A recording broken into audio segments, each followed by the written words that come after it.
Welcome back to the shop, and in today's video we have another experiment. Now we're going to be attempting to remove carbon from your intake, your valves, your pistons, you name it, using these three ingredients. Now everyone seems to have their own method on how to clean the carbon from your engine using products like these, and we're going to test those claims today. Some people suggest using just plain old water can help break up the carbon and clear it from the engine. When others say use Seafoam, Seafoam will do the best job at dissolving the carbon and getting that pushed out of the engine. And then Marvel Mystery Oil. Their claim is it softens up the carbon, cleans the rings, and helps smooth out engine idle. So will any of these options actually help clean up the carbon in the top of your engine, or is it all just hype? Let's find out. And real quickly, before we begin, I just wanted to say a big thank you to everyone who has liked, subscribed, and shared these videos recently, and even watched some of my previous content. It means the world to me, and I've actually got some subscribers, which is pretty dang cool. So maybe I can hit 10,000 subscribers by the end of the year. So if you like this video, consider it. With this experiment, we're checking for several different things, one of which is the cylinder compression, what the cylinder compression is now currently, and if we were going to increase compression by removing some of that carbon. Two, we're going to check and see if the carbon on the tops of the piston as well as the valves starts to clean up with all these different fluids. Three, the intake manifold, will that actually clean up the carbon in the manifold as we run it through the manifold? And then four, last but not least, is the converter on this thing. A lot of viewers have suggested, hey, what does the converter look like after you do a test like that? Does it plug it up? So we're going to drill a hole and just get the camera up in there and see that as well. Now, first up is our baseline cylinder compression test. Now, this vehicle has had multiple experiments that have happened already. This was our results before our diesel mixture. So 137, 142, 150, 150. Now this was hot after our diesel mixture in the last video, kind of all 150 across the board. And then this was cold the next day, 148, 145, 150, and 150. So that's currently what we're sitting at, and I will spare you the time of going through the whole compression breakdown because we will do it again at the end of the video, but here is our preliminary numbers for that test. Next, we're gonna get a visual on every single cylinder on the top of the piston and the valves, and get a photograph on each cylinder. So I'm gonna take pictures of every cylinder, but here's the idea before of kind of what it looks like. The ring ridge right here, you can see that's got a ton of carbon. We'll clean up some of that, and then we'll stick this down in there and get some visuals on the valves. And you can see that one's got a ton of carbon on it. And there's some more visuals of the valves too. So this is all cylinder number one. Now we're moving along cylinder number two. There's the top of the piston, the ring ridge in two, got carbon buildup as well. And then the valves, pretty carboned up there as well too. Cylinder three, you see that valve is actually open right here. And there's a bunch of carbon built up here. Last up, cylinder four, and big carbon deposits on that valve as well. Now, I plan on spraying all the fluid in the intake manifold from the throttle plate this time around, so will it clean that? I'm hoping that it's gonna work this way. Otherwise, I'm gonna have to use that vacuum port right here. But fingers crossed it's gonna work this way by spraying it into the manifold, just using a sprayer. And hopefully that cleans up the throttle plate as well. So let's get a camera in there and check what the intake manifold actually looks like down the runners. So first up, what I noticed is look at the carbon on the throttle plate itself. It's quite a bit. So it probably won't get rid of that, I'm assuming, just because it's on the back of the throttle plate. But the entry point to the intake manifold, pretty carboned up there. Will it clean some of that up here? So let's get some photos of that. There's the inside of the intake manifold. Passing through all the intake ports. Let's go down this one. That one's got a ton of carbon in it as well. And then this, the back side of the intake. Just so we have a reference point of what we started with. And let's get a good visual of the front and the back of the converter. Now, I don't have a good access point to the front if I disconnect it up front. So I'm just gonna drill a hole in the bottom and then I'll just weld it back up. And then when we're done with all the tests, I'll drill another hole and we'll check it from there. So this is the front side of it. Probably hard to see on the camera, but I'll do the before and after pictures there.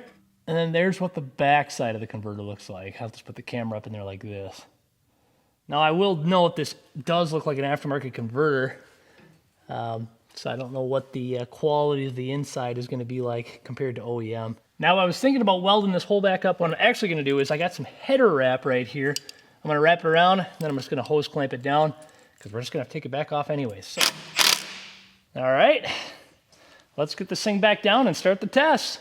So now the test will go as follows. I'm going to get the engine to operating temperature so it's nice and warm to help break down the carbon deposits. Then we're going to introduce every option we have one at a time. And after every option has run its course, we will stop, check with the borescope in each and every cylinder to get another image of the before and after of every single piston top and valve situation after using the product. Once we've finally made it through all of our options here, we'll pull it back in, get a good visual on everything, talk about it, and we will get a good look at the catalytic converter as well. Now, first up is going to be using just plain old water into the intake system. I am going to try to use it in a spray bottle into the throttle plate, and if that doesn't work, we'll just have to use a vacuum line, but crossing my fingers that this will work first try. Now for each test, I am going to measure it out to use 15 ounces of fluid for each single test. And right there is 15 ounces of high quality H2O. All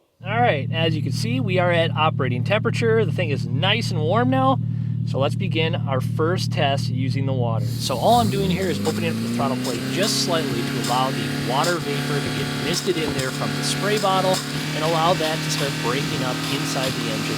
Now by spraying it in there, it will start to misfire, and sometimes you will notice some smoke and carbon burning off of the exhaust, and that is normal. So I got about 5 ounces of water left. I'm gonna stop and let the thing hot soak, and I'm gonna do this for each and every test. Once I get down to the 5 ounce mark, I'm gonna let it hot soak. I'll run it again, run this through it, and then we will pull plugs, take some pictures with the boroscope, and then we'll just move on to our next test, and then I'll pull it in. And for the hot soak, I decided on 10 minutes. And then I'll use the remaining 5 ounces of water, and we'll move on to the spark plugs. All right, so now we're done with the water test. We're gonna check the temp, put the boroscope down in the cylinders, and we'll check that intake too. One thing I did notice is the engine, compared to the intake temperatures, are vastly different. As you can see, the engine on top is roughly 217 degrees. As for the intake, we're still 57 degrees. The water coming in actually made it quite cold, I think. Now here's the condition of the spark plugs, a little sooted up, and they're pretty dang hot. You can see this one especially, it's got some black soot and stuff on it. Now the vehicle does start to misfire when you introduce stuff like this, so it's just normal. These are gonna have some carbon stuff built up on it too. So let's look inside the cylinder. All right, so first up, cylinder number 1. Here's number 1, what it looks like. Take a picture of that so we can compare. Top of the valves. Cylinder 2, the valves. Cylinder 3. Cylinder 4.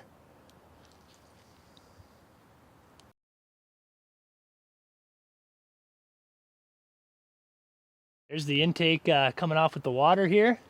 Hopefully you guys can see that. But we're noticing improvements there. Big chunks of carbon coming off that. And there's still down a runner. That thing is still pretty carboned up.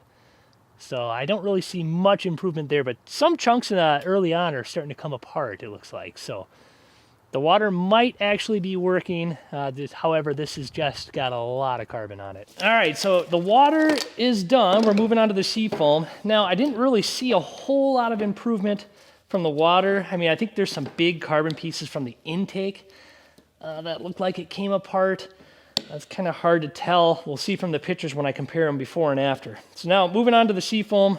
Again, this is a 16 ounce can, so we're gonna fill this thing up to 15. All right, you can see it's just a tick over 15 ounces, but basically 15 ounces give or take. And on with test number 2. Okay, and the same test is going to apply here with the Seafoam. We're spraying it right into the intake, and you do notice a lot more smoke by using the Seafoam, and some misfire will happen as well. Repeat that same process and do the hot soak for 10 minutes as well.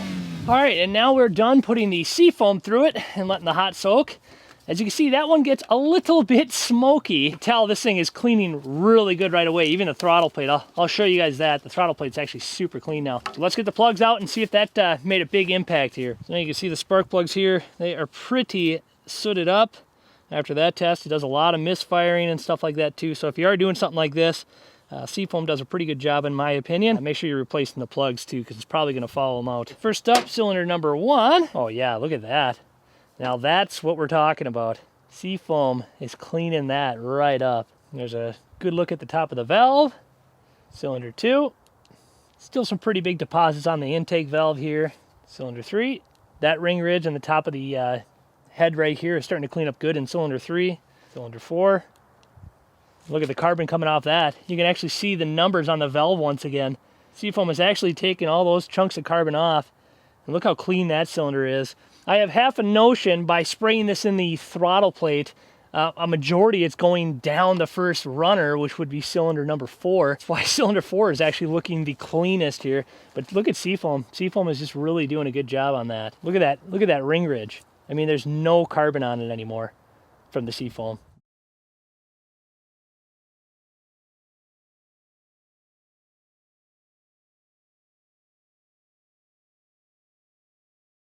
Now, look at the opening to the throttle plate.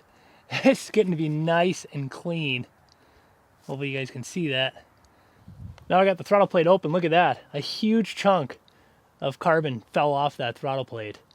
Now that is a testament to Seafoam right there. Here's the intake side. Now this side had all the carbon even after the water. Now there's chunks of carbon coming off that side of the intake. Let's go down a runner, and here's down a runner. It's probably hard to see, but you can actually see the cast aluminum now. It's actually cast aluminum, not just full of black carbon there. There's a great visual of the intake plenum there. Look at all the carbon that's coming off that thing. Now Seafoam is working great. All right, and then moving on to our last test, which is gonna be the Marvel Mystery Oil, 15 ounces of this.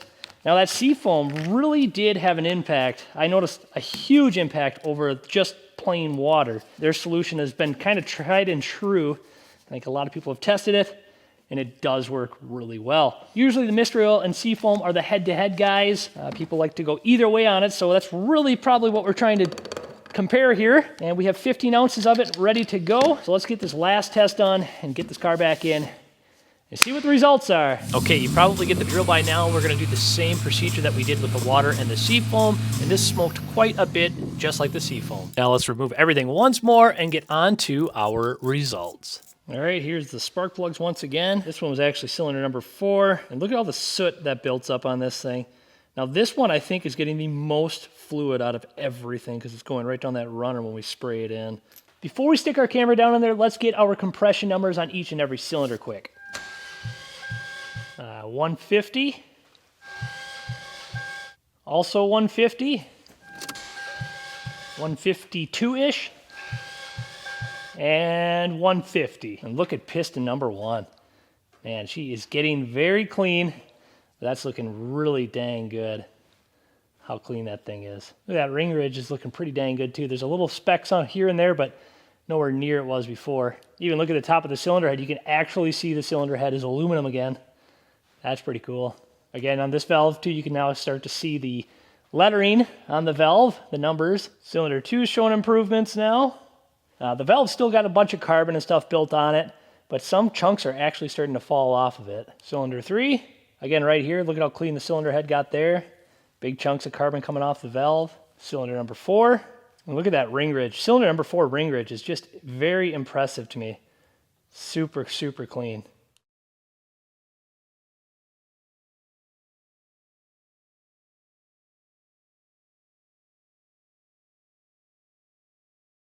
Look how clean that throttle plate's got. It's pretty awesome. Now this is probably the most impressive part, is how clean this intake's starting to get to me, because this thing was just filthy. And we could actually see cast aluminum again. That is wicked awesome. Oh man, yeah, look at this. The big chunks have all come off. The big chunks have kind of all broke free, even more. All right, and this is down runner number 4. You can see it's kind of difficult to see because what you're looking at, but all this used to be completely black. And this is what angles down into the runner first, so all the fluid runs along here, and you can see it's just wiped that back clean again. But if you look up on top, you can kind of see up here it's still full of carbon, which honestly, if you can't really get the fluid up there, but maybe over time, if you kept doing this, you could. I just wouldn't see it vaporizing up there and all that stuff. But you could see chunks and stuff like that falling apart. And who knows, maybe over time this will start to, now that the fluid's up in there, it'll start to break away and some of that stuff will fall down in there and you'll burn it up. Now let's get a good visual of the converter and we'll see what that looks like. Oh, would you look at that? Hopefully the camera is adjusting to that. There's actually particles and stuff floating on the converter. And I can't really tell if it's darker or not. Now it probably is actually more plugged up than it was prior. There's definite flakes of stuff, and it sure looks pluggished up with more carbon. And rightfully so. I mean, if all that carbon's breaking off in the engine, it's coming out of the valves, it's got to go somewhere. Well, essentially this is the filter for your exhaust, and she looks like she's taking all the brunt of that. And there is the outlet side. Now it might be kind of hard to tell. So I have to say that actually is starting to plug up more with everything coming out of it. So if you're doing this test, if you had the possibility of disconnecting the converter, that's probably the best way to do it, because this is probably doing no justice to this unit right here. Now we have some tried and true tests, so let's go over our results. Now, first up, we did cylinder compression once more. The cylinders were still warm when we did the compression test, but as you can see, they stayed pretty consistent now across the board. 150 on cylinder 1, 150 on cylinder 2, 152 on cylinder 3, and then 150 on cylinder 4. Now, early on, before we did any of these other tests, this thing was actually testing about 137 on cylinder 1 and 142 on cylinder 2.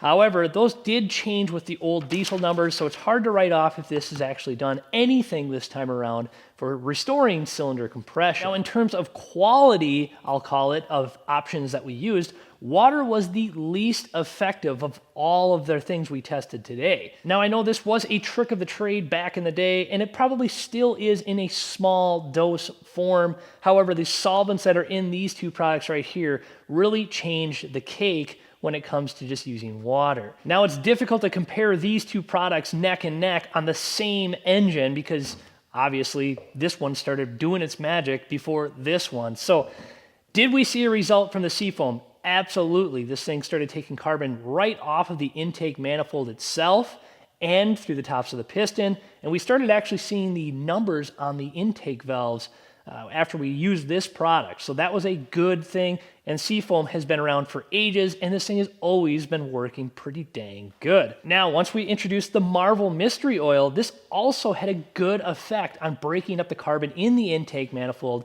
and as well as cleaning the throttle plate. I noticed both of these did a really good job cleaning that stuff up. Now, the photos that we took after we used these two products, especially after the Marvel Mystery Oil, showed a huge improvement of carbon cleaning on the cylinder head, the valves, and the tops of the piston, as well as number 4 runner, which is the first port of entry when you pour the fluid in the way I was doing it. So I think a lot of that kind of washed down that port and made it the cleanest because it was the first point of entry. Another thing to note is when using these products, obviously it has to go somewhere, which is out the exhaust. And when that carbon breaks up, that also goes out the exhaust. Only line of defense out the exhaust is your converter. Now that converter is a filter for your exhaust system essentially, and all that stuff is getting captured by these products.